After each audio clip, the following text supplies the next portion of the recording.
This is Bounce Heaven, and we are the Bounce Generation.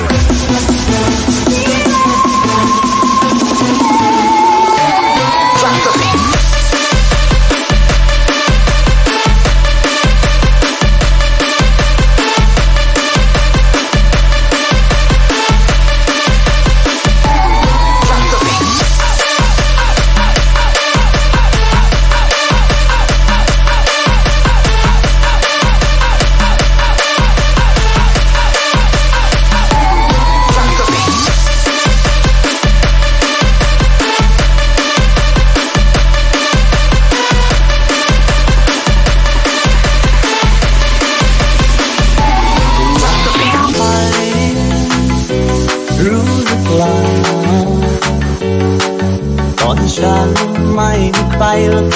Welcome to KKFC. จะมีความมั่นคงซื่อตรงยิ่งใดฟ้าและสั่งคนที่ใจเคยตามหามาเพื่อลองใจเราดีว่าจะเปลี่ยนไปไหมถ้าพบใครคนนั้นที่ใจเคยตามหาฟ้าและสั่งคนนั้นมาเพื่อมาลองใจเราดูว่าจะเปลี่ยนไปไหมถ้าพบใครคนนั้นอดีตเป็นวันแต่สุดท้ายได้แค่ความว่างเปล่ามาเกินกันจนว่าไม่หยุดที่ทำเลยจะทิ้งกันเก่าไปเขาก็แสนดีหนักหนา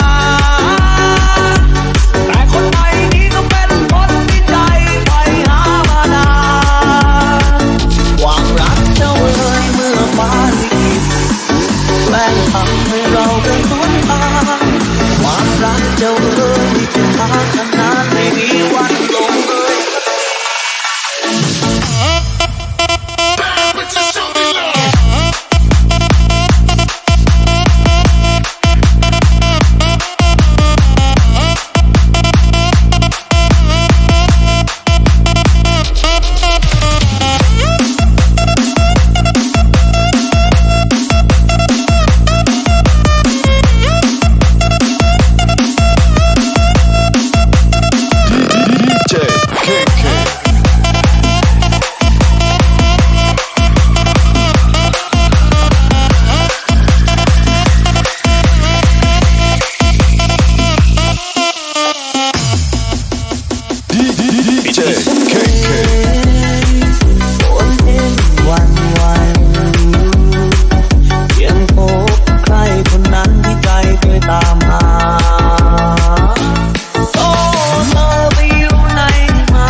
ยวจากชีวิตแค่เธอแค่คน